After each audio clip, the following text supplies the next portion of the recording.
from the airport, so I can come on and talk to you guys now. How's everybody doing? Good. I see smiles. Everybody looks like they're doing good. So we do have a little ways until we get to the Grand Canyon, so I have a few recommendations for you guys here in the helicopter. Make sure you stay nice and cool. I can turn the air on if you guys are too warm. Let me know.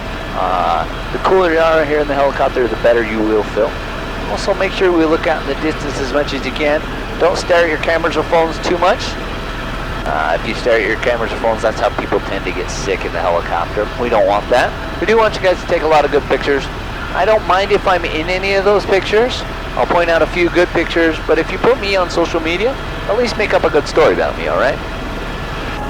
So, if you do start to feel a little sick, I have white bags here in front of you guys. There's some of the doors, and there's some for you guys in the back seat if you need them. Take as many bags as you need, but if you take a bag, those are yours to keep. I don't want them back, alright? So, a little bit about me. My name is Daniel. I'm your pilot, tour guide, and everything else here at the Grand Canyon. The only thing is I'm not a very good stewardess. I don't have any soft drinks or peanuts, no champagne, sorry. No pretzels. You guys will just have to live with an amazing flight over the Grand Canyon. Everybody okay with that? Yep. Alright, so I have been flying helicopters for a little over 8 years now. I work here at the Grand Canyon every other week.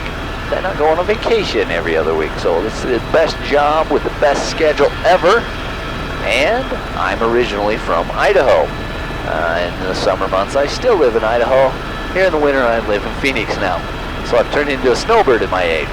So, where are you guys from again? We'll start with you two. Where are you guys from? Mic close to your mouth. Wisconsin. Wisconsin, all right. And you four, where are you guys from?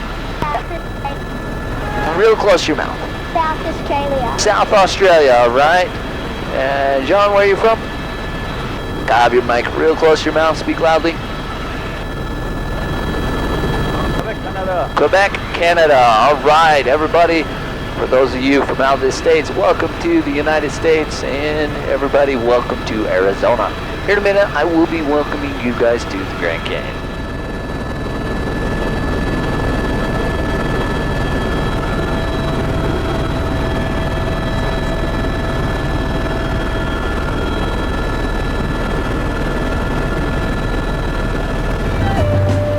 If anyone has any questions for me during the flight, feel free to ask at any time. You just have to have your mics close to your mouth, speak loudly.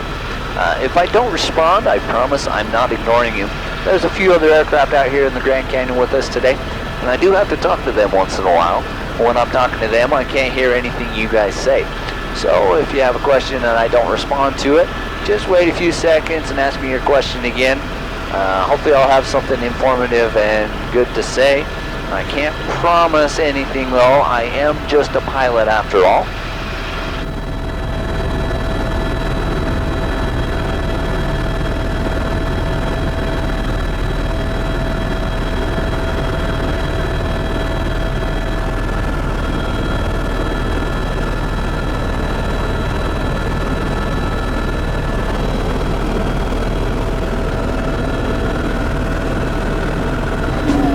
Over there to the left, you guys can see starting to see the Grand Canyon. Give you guys a little reference to where we're at here in the Grand Canyon National Park. We just flew over the Grand View Ridge right here. So right over there to the left is where the Grand View viewpoint is. And right over there to the left, there's a little point sticking out called the Moran viewpoint. And then up on the horizon up there is where the Desert View viewpoint is with the Desert View Tower. And some of the historical markers up there. We're gonna go fly off that great big cliff right up there. You guys ready and excited for that? Yes. Yeah? Anyone ever jumped off a cliff before? No. Nope. That's okay, because this is absolutely nothing like jumping off an actual cliff. We'll fly straight off the cliff. We'll go from a few hundred feet off the ground to a little over 5,000 feet off the ground in a matter of seconds. It's quite exhilarating, quite fun.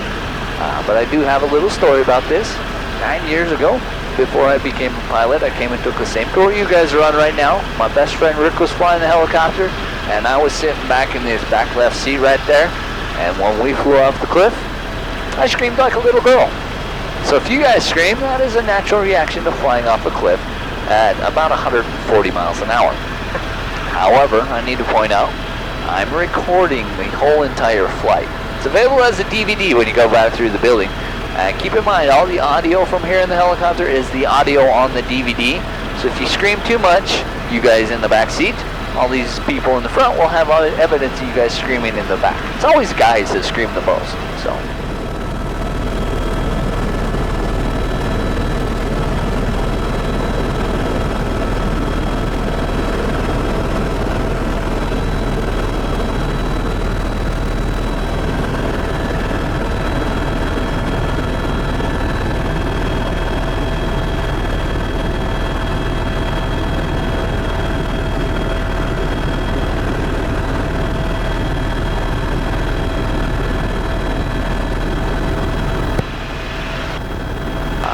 If you guys want to go ahead, get your cameras ready. Now is a good time to get ready to start taking some pictures, maybe get some video, or you can just relax, maybe stick your hands up like we're going off the edge of a roller coaster. I promise, I'll keep my hands on the controls, fly the helicopter for you guys. Everybody ready? Yep. Yep, all right. Ready? Here we go.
Welcome to the Grand Canyon, one of the 7 natural wonders of the world, and my office.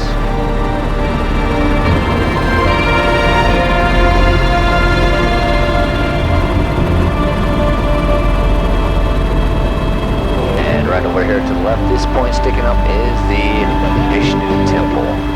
One of the major views from all the viewpoints in the Grand Canyon is the Vishnu Temple. You guys get kind of a unique perspective of it right here.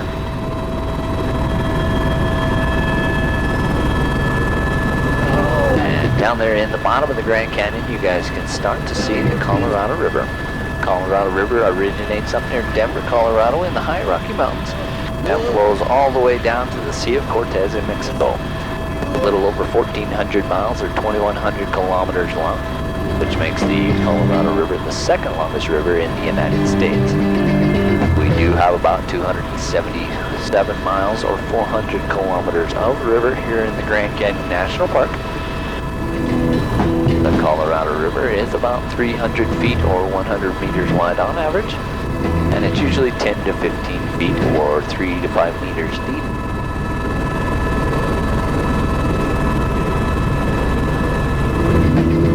Also, some of the best whitewater rafting in the entire world is right here in the Grand Canyon. So once in a while we'll look down and see rafters down there. They look quite small, but those rafts are usually about the same size as the helicopter and hold a lot of people. Those rafting trips usually last anywhere from 3 days all the way up to a month, but to get on one you gotta get on a waiting list, and that waiting list is a little over a year and a half long, which is why I haven't done one. I lack the patience or commitment to sit on the waiting list that long.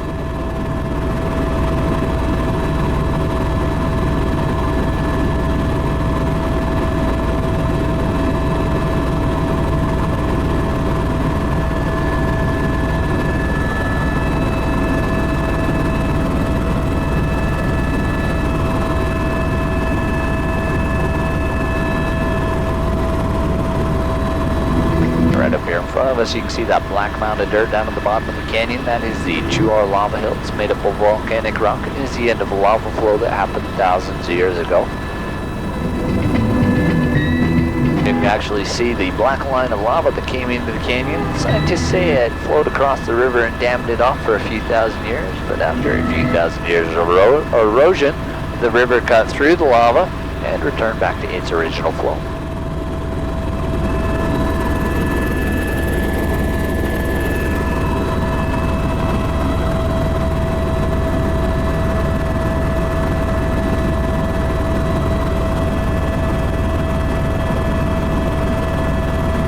there in front of us, you can see the small mountain down in the bottom of the canyon. Kind of has that point on the end, and the ridgeline running back to the left. That is Temple Butte. Temple Butte happens to be my favorite mountain here in the Grand Canyon because when I look at it, it kind of reminds me of the Temple of Doom from the movie Indiana Jones. Any of you guys old enough to remember that movie? Oh yeah. I am, and I know I'm not that old.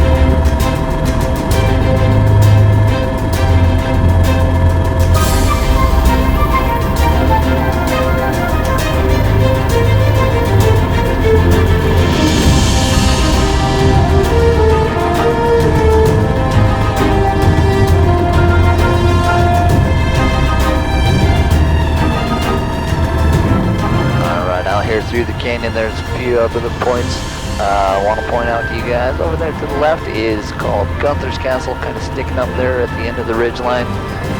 It's named after an early explorer of the Grand Canyon. And then Apollo's Temple and Jupiter's Temple are right there next to it. And right here, kind of running back to the backside of the canyon there, you guys can see a line of mesas here.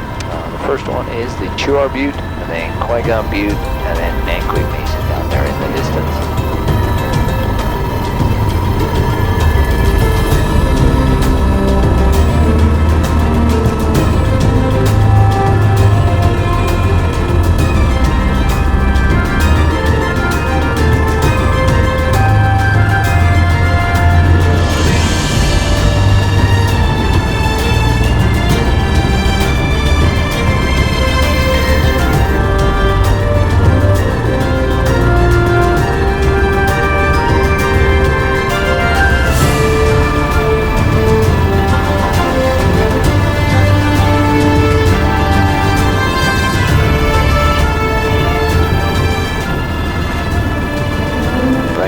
You guys can see these cliffs that drop down below us. These are known as the Desert Palisades. Desert Palisades is one of the most sheer rock faces here in the Grand Canyon. One of the few places where the cliffs drop almost all the way down there into the Colorado River down below us.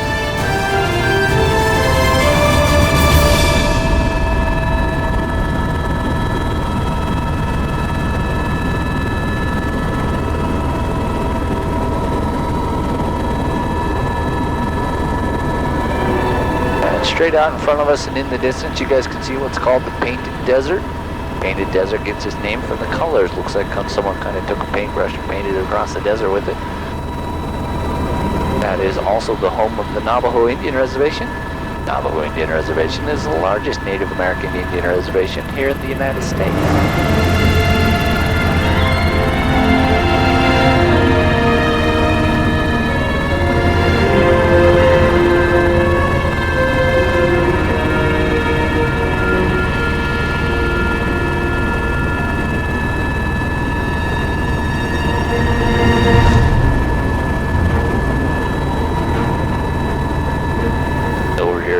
Running right past the front of the helicopter, back over here to the left is the Little Colorado River Gorge.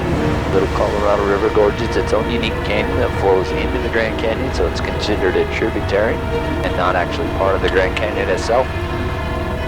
However, that is where all of Hollywood comes to film everything they do at the Grand Canyon. It's just easier for them to get permits to work down there in the Grand Canyon, down there in the Little Colorado River Gorge as opposed to the Grand Canyon itself. And there are some very vertical cliffs that look really good on camera.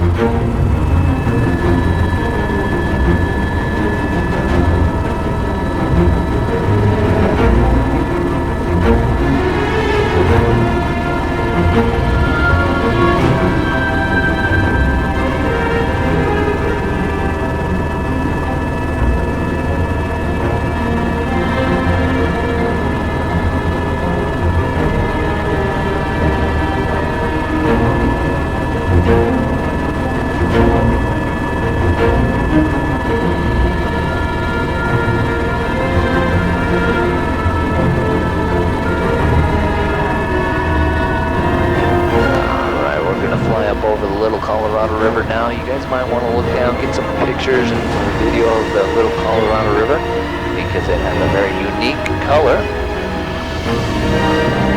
It's that unique coloring from all the minerals that are in the water. The calcium in the river is so heavy that it has bleached the bottom of the river right white. You can reach over to the window if you want. Just don't bump that. You can see the shoreline of the river down there right white from the calcium. If you get right next to the water itself, it's down there at the bottom of the canyon. It's clear. You can actually see right to the bottom of the river from here. But there is another mineral in the water called the arcanite that kind of has a tendency to reflect that turquoise bluish color from a distance.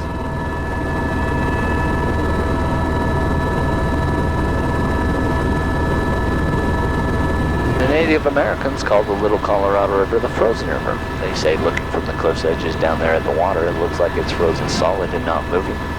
That's definitely not the case. The temperatures down there in the bottom of the canyon through the month of December made it all the way up to 85 degrees Fahrenheit or 30 degrees Celsius for you guys.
Over here to the left, run your right past the front of the helicopter, back over to the right is a fault line that runs through this part of the Grand Canyon.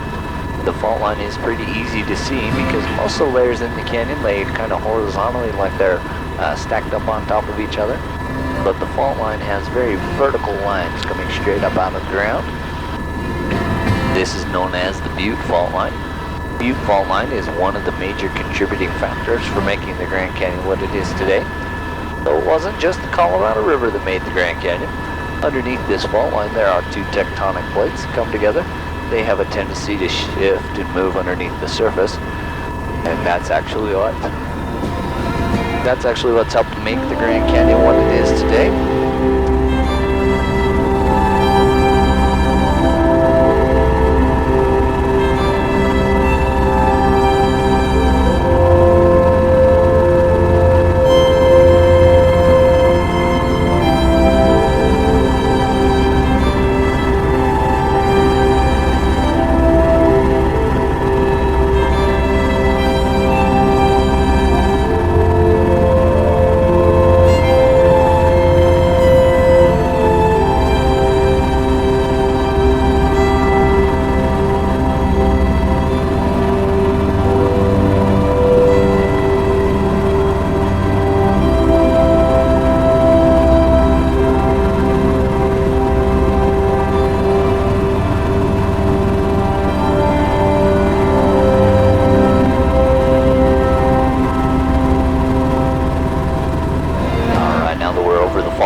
Over to the right side of the helicopter, you guys can see the south rim, and over here to the left, we can see the north rim.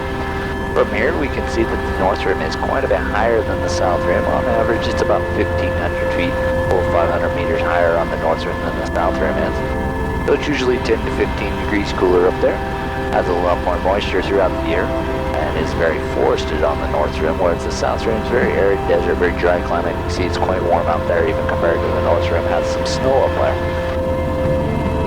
Kind of amazing to see the difference in the climate between the south rim and the north rim, and they are only 10 miles apart right here at this part of the Grand Canyon.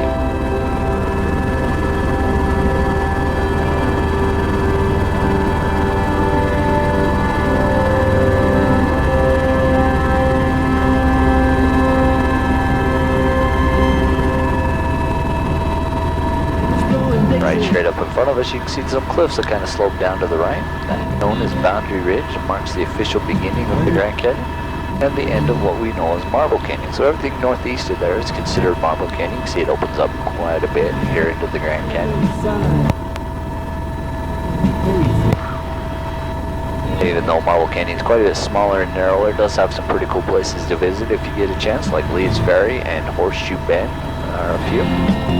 It does run all the way up to Lake Powell, where the Glen Canyon Dam and Page, Arizona are. Over here to the right is one of the prettier pictures of the Colorado River here along the flank. You guys can see the cliffs have a tendency to reflect off the bluish green calm water down there on the river.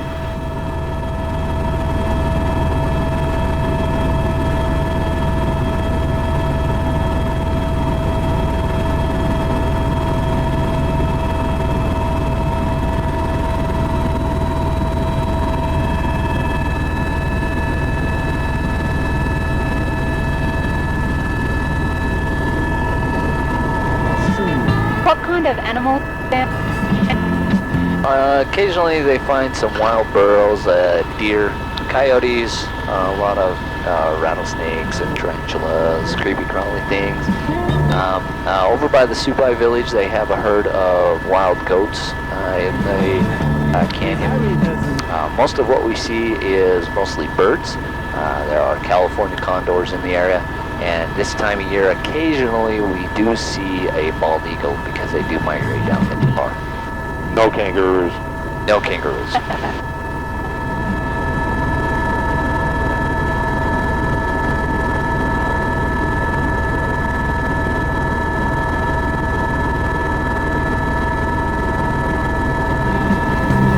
Right up there ahead and to the left, you guys can kind of see a flat spot up on top of the canyon. Kind of has a grove of trees right on the edge of the cliffs. That is Imperial Point. Imperial Point is the highest point in the entire canyon. It's about 9,000 feet or almost 3,000 meters above sea level up there.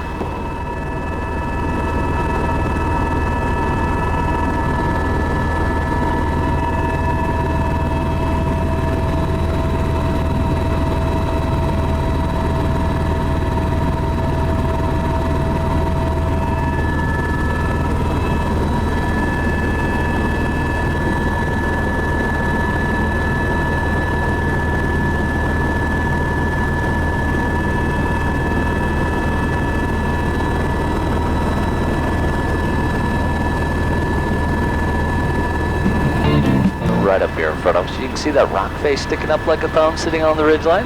That is Mount Hayden. Mount Hayden is one of the most popular places for people to come and rock climb here in the Grand Canyon. So once in a while when we fly past here during the summer mostly, you'll fly by and see people standing up on top of there occasionally. And when I see them up there, I like to fly by and wave and think to myself, you're insane.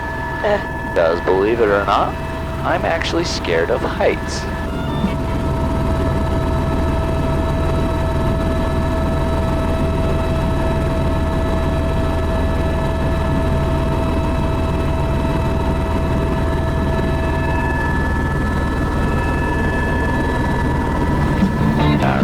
Looking back over there to the left, you can see some points sticking up on the horizon there. You can see Gunther's Castle, Jupiter's Temple, Apollo's Temple, and a few other. I like to refer to that as the Grand Canyon skyline with some points sticking up there.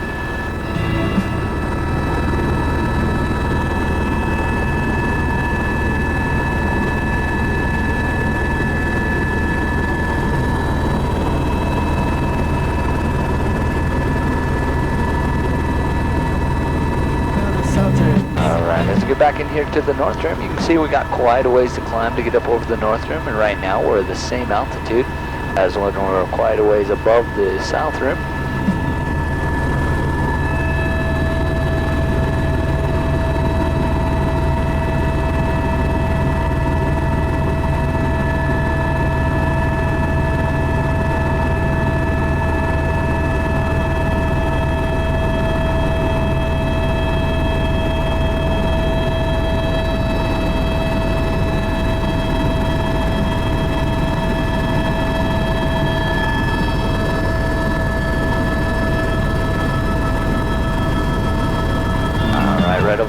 left, you guys can see what it is called Brady's Point. It's one of my other favorite points here in the Grand Canyon. To me, it kind of reminds me of a pirate ship. You guys will have to decide for yourself. It's named after an early explorer. And I did tell some people that a few months ago, there was a little girl sitting next to me. She said, "That's where Jack Sparrow goes on vacation." So according to a little girl from Michigan, this is now Jack Sparrow's pirate ship right here. Alright, so I'm going to swing back over here to the right here. Right here in front of us, this little butte sticking up, this is known as Kibbe Butte. And then looking back to the right, you can see the backside of Mount Hayden. You can see Imperial Point is still quite a bit higher than we are even now. It's just kind of amazing how high that is. Even once we get up over the North Rim, see that? And you can look across the canyon, and that is 10 miles from here all the way across the other side. Just kind of remind you guys how wide the canyon is right here.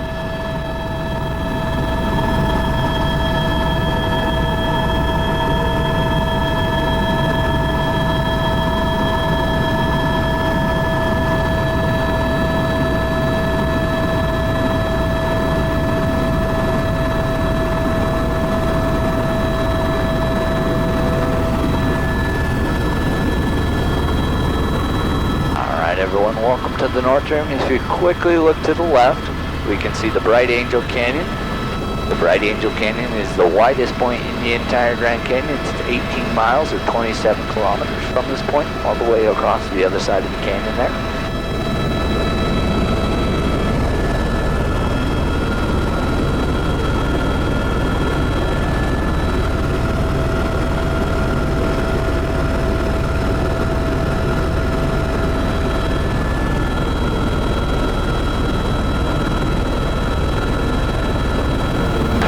Over here to the right, you can see the remnants of the forest fire we had a couple of years ago.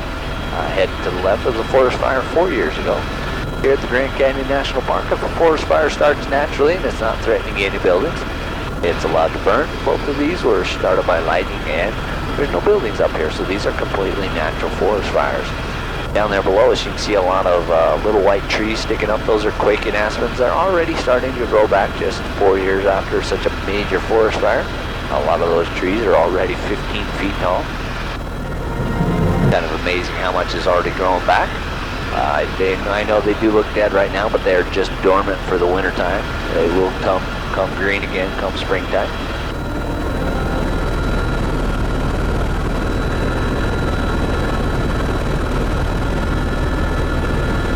Here below us, we're about to fly over a road. This road comes in from Utah and goes all the way into the North Rim Visitor Center. If you were to get in a car where we took off and drive to where we're at right now, it would take you 4.5 to 5 hours of drive time.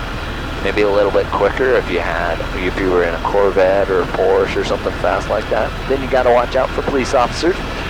And there's no way to beat the helicopter. You have to drive all the way around the Grand Canyon and most of Marble Canyon to get here.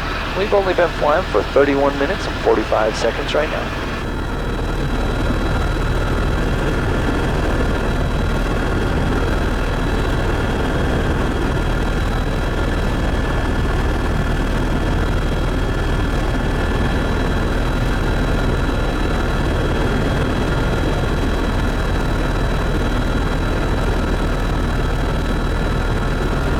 There in the distance, you can see the mountains on the horizon. It's about 100 miles to those mountains, or 150 kilometers. And on the other side of that is Las Vegas, Nevada.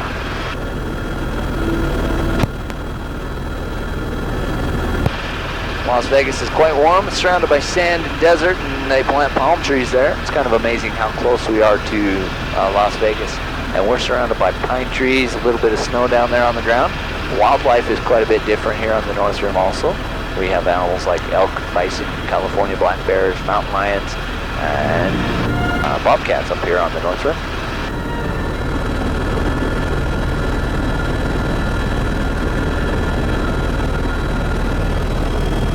Alright, we're going to have a nice easy descent now back down into the Grand Canyon. You guys will want to take a lot of pictures here. This is one of my favorite parts of the canyon. It's one of the prettiest parts to me. So Take lots of pictures here as we descend from the north rim into the canyon towards the south rim. I do need to isolate myself here for a little bit. This is where the two routes here in the Grand Canyon kind of join together. So I'll be back with you guys in a little bit. You can still talk to each other, I just won't be able to hear you guys for a little while, so see you in a bit.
Welcome back down here into the Grand Canyon. Over there to the right side of the helicopter, you guys can see that sandy colored cliff face. That is known as the Coconino Sandstone. The Coconino Sandstone layer is prevalent through the entire canyon. You see it on the right, on the left, up here in front of us, even all the way across the canyon on the other side. That is because billions of years ago, that layer was actually the ocean floor. Kind of hard to imagine now that it sits clear up here at 7,500 feet above sea level, but archaeologists have found fossilized marine life throughout that entire layer. We even have a few of the fossils in our lobby area if you want to check some out, and then a few of the visitor center have some too. My favorite one's at one of the visitor center, and it's about a foot long, 6 inches tall, and it has a shark jawbone with shark teeth and everything embedded into the sandstone. Pretty cool fossil.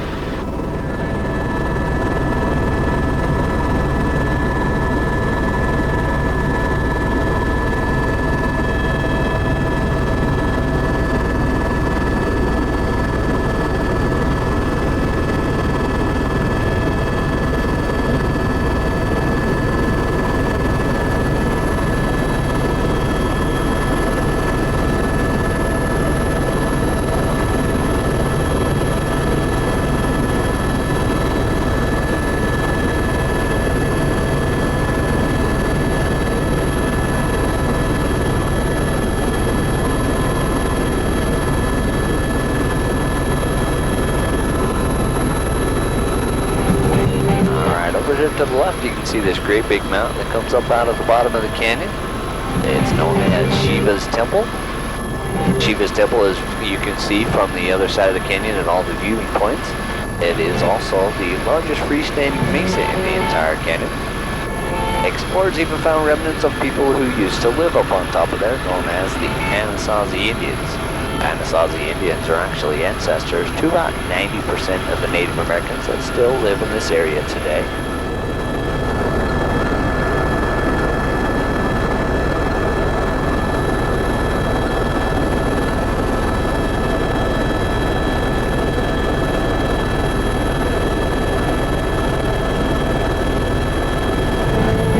Down there in the bottom of the canyon, see how it really smooths out and then drops sharply again, and there's a purplish maroon layer of rock down there at the bottom of the canyon. You see that same layer down there to the left. That purplish maroon layer of rock is known as the Vishnu Schist. The Vishnu Schist is one of the oldest exposed layers of rock we have on our planet. It dates back to being 1.3 billion years old down there.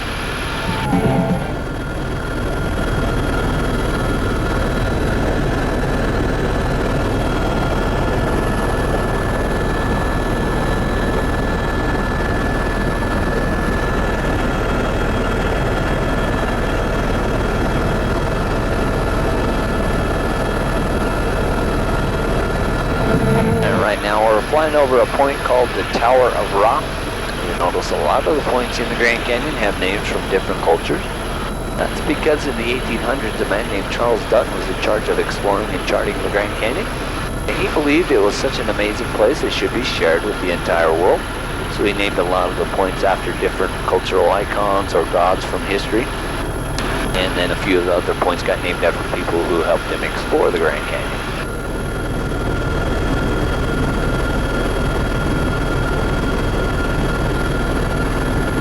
Right down there to the right, you can see where the river kind of narrows and there's some whitewater rapids on the right side of the helicopter. That is called Crystal Rapids over there to the right. Here in a second on the left, we'll see another rapids called Hermit Rapids on the left.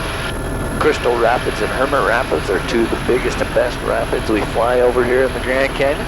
They don't look like much from this altitude, but the waves through those points are 15 to 20 feet or 5 to 8 meters high.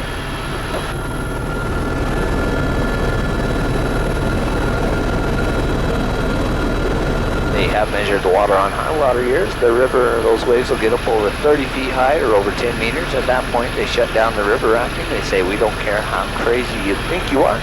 It's too dangerous on the river at that point. It is fun to see some of the rafts come down through those points. They'll completely disappear underwater and then they pop right back out. Most of the time, everybody's still on the rafts. But every once in a while, you'll see some people get knocked off and they'll be floating in the water next to the rafts. Left, this canyon running back into the south rim is called Hermit's Canyon. At the top of Hermit's Canyon is Hermit's Rest. It's open to the public now. You can drive out here, and it's one of the prettiest sunsets this time of year because of the angle of the sun. It is also the westernmost point on the south rim you can get to easily without hiking. Alright everybody, now that we're getting back in here to the south rim, I need to isolate myself, talk to the airport, get some weather and clearance. I'll be back with you guys in a little bit. You can still talk to each other. I just won't be able to hear or talk to you guys for a little while, so see you in a bit.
Which is good because I do like to land on the helipad back at the airport.